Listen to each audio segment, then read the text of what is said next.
अल्लाह पाक का एहसान है जो अल्लाह पाक ने हमको सिर्फ़ तालीम के लिए अभी यहाँ भेजा, कमाने के लिए नहीं भेजा। वरना कितने बच्चे ये सोचकर काम चले जाते हैं कि पढ़ने से कुछ हासिल नहीं होगा। ये सबसे बड़ी गलतफहमी है, सबसे बड़ी गलतफहमी। अल्लाह का एहसान है जो अल्लाह ने हमको इस कौम में पैदा फरमाया।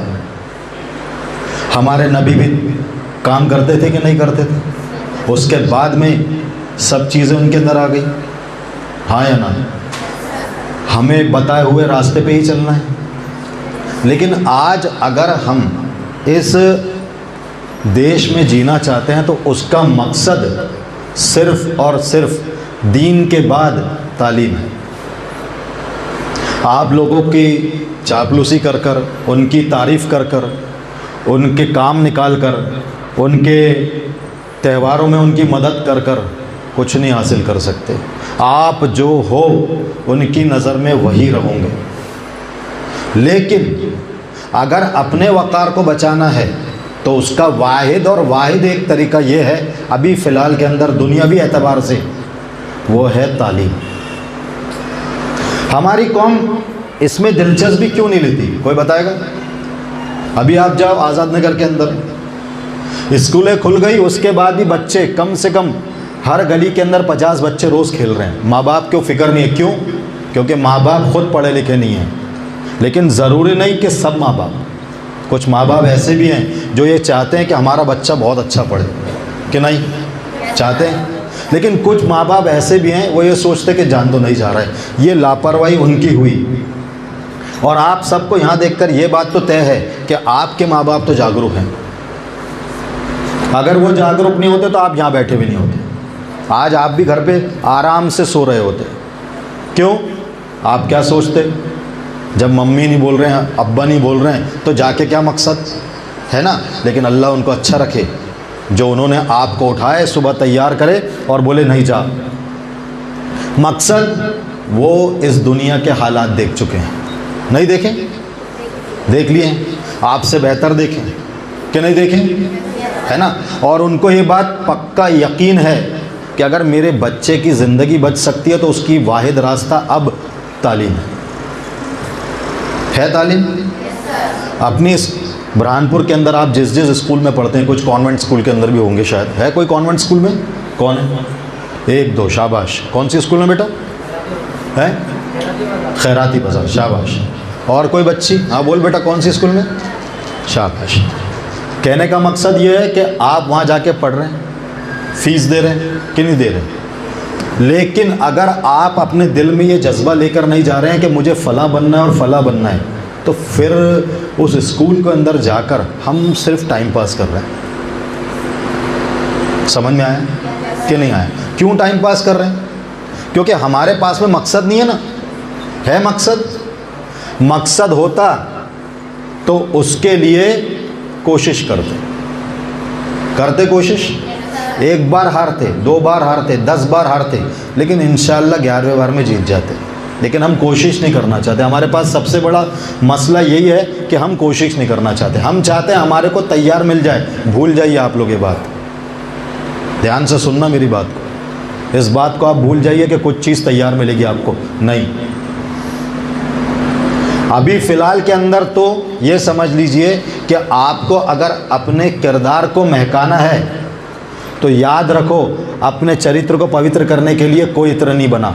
वाहिद अपना किरदार महकाना है तो उसके लिए अपना वक़ार बनाना पड़ेगा। वक़ार ऐसा नहीं बनेगा, कुर्बानी से बनेगा, कुर्बानी से ही बनेगा। आप ये सोचेंगे कि मैं इंटेलिजेंट नहीं हूँ, मैं क्या करूँगी पढ़ के या क्या करूँगा पढ़ के। आप पढ़ लो, उसके बाद में अल्लाह क्या करेंगे आपको नहीं मालूम। मैंने मेरी लाइफ के अंदर कभी नहीं सोचा था कि मैं टीचर बनूंगा, कुछ और मकसद था मेरा। हालात ऐसे नहीं थे, टीचर बना। लेकिन मैंने ये नहीं सोचा कि मैं यार टीचर क्यों बना। आज अगर टीचर नहीं बना होता तो ये माइक मेरे हाथ में नहीं होता, आप मेरे सामने इतने सारे बच्चे बैठ के मेरी बात को सुनते नहीं होते।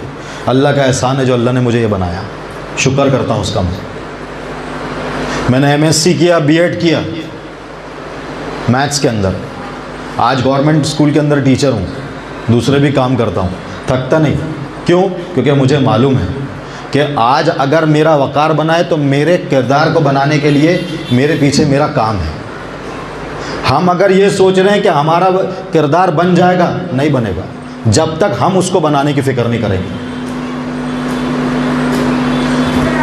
कितने बच्चे ऐसे हैं यहाँ पर जो इंजीनियर बनना चाहते हैं? सच बात बोलना, इंजीनियर कौन बनना चाहता है? 1 2 3 और कोई बच्चा? इंजीनियरिंग की फील्ड के बारे में जानकारी है क्यों? कौन कौन सी फील्ड्स होती है? अच्छा, अभी आप कौन सी क्लास में हैं? 10th में, ठीक। लेकिन कम से कम आपने ये बात फिक्स तो कर ली कि आपके इंजीनियर बनना है ना? अब अगर इंजीनियर बनना है तो क्या करना पड़ेगा? सब्जेक्ट कौन सा लेना पड़ेगा? मैथ्स, ठीक है। अगर मैथ्स लिया जाता है तो उसके अंदर फिजिक्स केमिस्ट्री भी आएगा कि नहीं आएगा? आएगा ना। और अगर मैं मैथ्स ले रहा हूँ, मुझे इंजीनियर बनना है, और अगर मुझे मैथ्स में 12th क्लास में डिस्टिंक्शन ना मिले तो फिर तो कोई काम का नहीं है। काम का क्यों? क्योंकि मुझे उससे आगे जाके मेरे मुस्तकबिल के लिए कोशिश करना है। सही बात कि नहीं? अब मेरे पास में ब्रांचें कितनी हो गई? सिविल हो गई, मैकेनिकल हो गई, इलेक्ट्रिकल हो गई, इलेक्ट्रॉनिक हो गई, आईटी हो गई, सॉफ्टवेयर डेवलपर हो गया, फायर एक्सटिंग्विशर हो गया कि नहीं हुआ? है ना। ये सारी ब्रांचें किस में आ गई? इंजीनियरिंग, है ना। हम जिस फील्ड में जाना चाहें जा सकते हैं, लेकिन अभी फ़िलहाल मैक्सिमम जितने यहाँ बच्चे बैठे हैं उनमें से डॉक्टर कौन बनना चाहता है? ये देखिए आप। ये बात मैं पहले पूछ सकता था लेकिन मैंने पूछा नहीं। ये हाथ इस बात का सबूत है कि हमारी कोशिश चालू हो गई।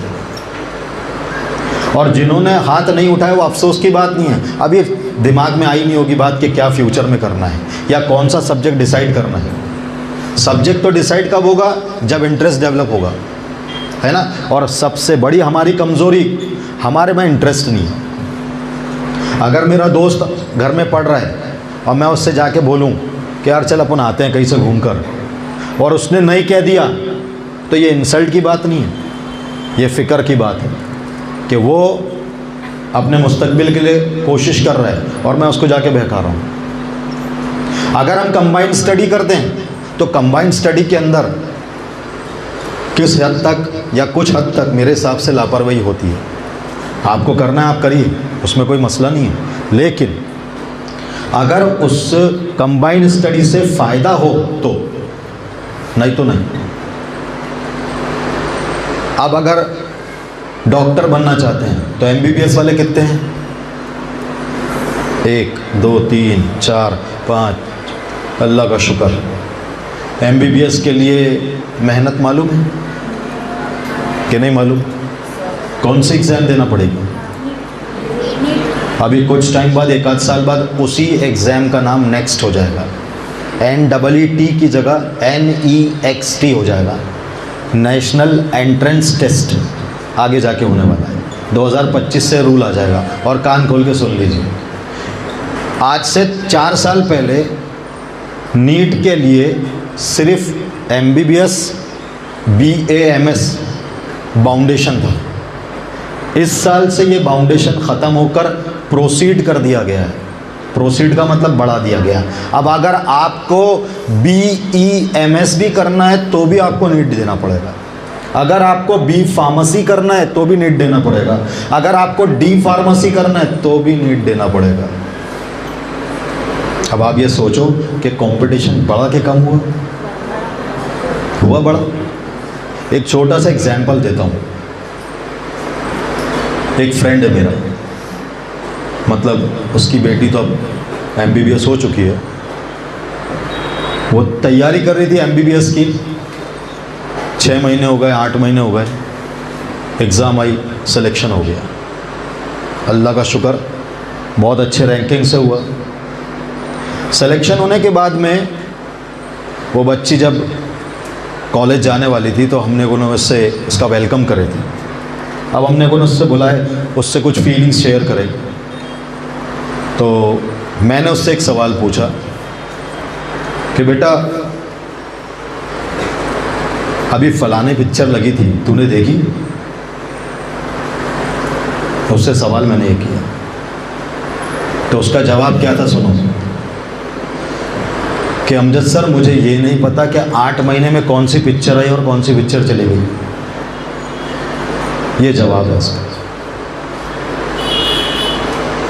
8 महीने में मुझे ये नहीं मालूम कि कहाँ पर क्या हुआ। मैंने कहा ऐसा क्यों? तो कि मैं सुबह 9 बजे बैठती थी पढ़ने के लिए, 3 बजे उठती थी, 1 घंटे का गैप लेती थी या 2 घंटे का गैप लेती थी, उसके बाद फिर बैठती थी 4 बजे या 5 बजे, तो सीधे रात में 12 बजे उठती थी। उसका कहना खुद का है कि मैं जब इसकी नीट की तैयारी कर रही थी तब मेरा वज़न 51 किलो था, आज मेरा वज़न 78 किलो है। 8 महीने के अंदर उस बच्ची का 51 से वज़न कहाँ गया? 78। आप खुद सोचो कि उसने कितनी मेहनत की होगी, कितना बैठक की होगी, और उससे ज़्यादा शाबाश के हकदार तो उसके माँ बाप हैं जिन्होंने उसको हर चीज़ की तैयारी उसके टेबल पे ला के दी। तो ये मत समझो कि तुम अकेले बन जाओगे। सबसे पहले तुम्हारे पीछे अगर मेहनत आएगी तो उस मेहनत का नाम क्या है? माँ बाप। दुनिया की सबसे बड़ी नियामत है बेटा, किस्मत वालों को मिलती, जिनके नहीं है उनके दिल से पूछना। और अगर आज हमारे पास है तो उसकी इज्जत करना हमारे लिए फ़ख्र की बात है, एहसान की बात नहीं है, फ़ख्र की बात है। हम अगर हमारे माँ बाप की बात सुनकर चल रहे हैं तो ये अल्लाह का एहसान है, क्योंकि आज के हालात आप भी जानते हो, मैं भी जानते हूँ कि हमारे माँ बाप के साथ क्या होता है। मालूम है माशरे में क्या चल रहा है कि नहीं चल रहा है ना? अगर उनको तकलीफ़ दे के हमारी दुनिया बनी तो फिर 100% वो वक्ती है, उसका वक्त बहुत जल्दी ख़त्म हो जाएगा हमारे एतबार से। लेकिन अगर उनकी दुआओं के सारे चला ना तो हो सकता है आने वाली पीढ़ियाँ उस लाइन में आ जाए। क्यों? क्योंकि वो अपनी औलाद के लिए जितनी दुआ करते उतना किसी के लिए, खुद के लिए भी नहीं करते। करते होंगे? अब हमारे यहाँ, हमारे माशरे के अंदर हम जिस चीज़ को पढ़ना चाहते हैं उसके लिए सबसे पहले इंटरेस्ट कैसे डेवलप करें। जैसे फॉर एग्ज़ाम्पल मैं इंजीनियरिंग करना चाहता था, नहीं कर पाया, कोई बात नहीं, कोई दिक्कत नहीं। आज जो मैं हूँ अल्लाह का बेइंतहा एहसान मानता हूँ और शुक्र मानता हूँ उसका। लेकिन अगर मुझे इंजीनियरिंग करना है तो मुझे क्या देना पड़ेगा? कौन सी एग्ज़ाम देना पड़ेगी? JEE देना पड़ेगी कि नहीं, है ना? JEE देना पड़ेगी, IGCM देना पड़ेगा। ये तो अलग अलग स्टेट्स के लिए हो जाती है ना? JNU वाली हो जाती है एक एग्ज़ाम कि नहीं? अलीगढ़ वाली होती है, मालूम है अलीगढ़ वाली होती है कि नहीं होती? उसके बारे में नॉलेज नहीं होगा। अलीगढ़ में भी इंजीनियरिंग कॉलेज के एडमिशन के लिए एंट्रेंस एग्ज़ाम होती है।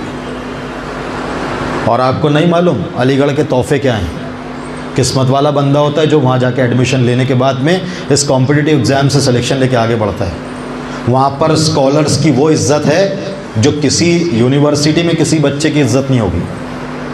अगर एक बच्चा ग्रेजुएशन में टॉप करता है तो उसका रहना फ्री हो जाता है। अलीगढ़ मुस्लिम यूनिवर्सिटी का रूल है ये। अभी फ़िलहाल का नहीं मालूम 3 साल का, लेकिन 3 साल पहले 2019 की मुझे बात याद है कि वहाँ पर अगर कोई BSc ग्रेजुएशन किया या कोई किसी इंजीनियरिंग कॉलेज के अंदर फर्स्ट आया तीनों सेम के अंदर, उसका रहना फ्री। अब उसने उसके बाद में M.Tech करा या M.Tech करने के बाद या MSc कर लिया, कोई भी मास्टर डिग्री करा, मास्टर डिग्री करने के अंदर उसके साथ में उसको एक नौकर दे दिया जाता है खिदमत के लिए। लेकिन ये कब हो रहा है? जब वो सेलेक्ट हो गए। आप मामूली मत समझो, अलीगढ़ मुस्लिम यूनिवर्सिटी के अंदर एडमिशन लेना मामूली मत समझो, बहुत मेहनत लगती है और आप कर सकते हो। आपके पास और मेरे पास उतनी ही साइज़ का भेजा है जितना सबके पास है। फ़र्क एक ही है, इस्तेमाल अलग। आप अभी की जनरेशन को अगर कोई काम ना दिया जाए तो अपनी ज़िंदगी गुजार सकती है। कैसे? कोई बताएगा? अगर आज की कौम को कोई काम ना दिया जाए तो भी वो अपनी ज़िंदगी गुजार सकती है। कैसे? ये नालायक के बेस पर गुजार सकती है कि नहीं? आप इसको हाथ में ले लो, 24 घंटे कंटिन्यू आप इसमें गेम खेल के बैठे रह सकते हो, चार्जिंग करोगे और फिर चालू पड़ जाओगे। और आप देखना, जब आप दोपहर में या शाम में या रात में अपने मोहल्लों में घूमोगे और कोई लोग बैठे रहते हैं वहाँ पर, तो उनके हाथ में सबसे पहले ही रहता है कि नहीं रहता? रहता है ना। वो सबसे बड़ा टाइम पास उसको इसको मान लिए। लेकिन आप उस दरमियान में उस बंदे को, अगर वो मुसलमान है तो उसको ये बोलो कि ना चल 2 रकात नफिल नमाज़ पढ़ के आते हैं, वो बोलेंगे यार मेरी तबीयत ठीक नहीं है, यार मेरे को अजीब लग रहा है, अरे मेरे कपड़े अच्छे नहीं आ रहे, यार मैं पाक नहीं हूँ, जबकि पाक ही आधा ईमान। वजह वो नहीं चाहता इसलिए एक्सक्यूज़ कर रहा है। तो हम भी जिस मकसद को पा नहीं सकते ना, उसके लिए एक्सक्यूज़ करते। सही है कि नहीं? अगर हमारे पास में एक्सक्यूज़ नहीं होता ना तो मकसद होता, लेकिन हमारे पास में एक्सक्यूज़ पहले आ जाता है। क्यों भाई आज स्कूल क्यों नहीं गया? वो मेरी पैंट फट गई थी, मेरे कपड़ों के ऊपर छींटे आ गए, वो मेरा ड्रेस धुला नहीं है। हर जिम्मेदारी के जिम्मेदार आपके अपने माँ बाप हैं क्या? कुछ जिम्मेदारी अपने को नहीं करना पड़ेगा? जवाब दीजिए, करना पड़ेगा कि नहीं? तो फिर आप एक्सक्यूज़ गलत के लिए बोलो, यार तू जा मैं नहीं आ सकता, अरे फला जगह मैं घूमने नहीं जाऊँगा। देख बेटा, सब के सब कान खोल के एक बात समझ लो, अगर अपने मुस्तकबिल को बनाने की फ़िक्र नहीं करे ना, तुम्हारी फ़िक्र कोई नहीं करने वाला, कोई भी फ़िक्र नहीं करेगा तुम्हारी। लिख कर देता हूँ,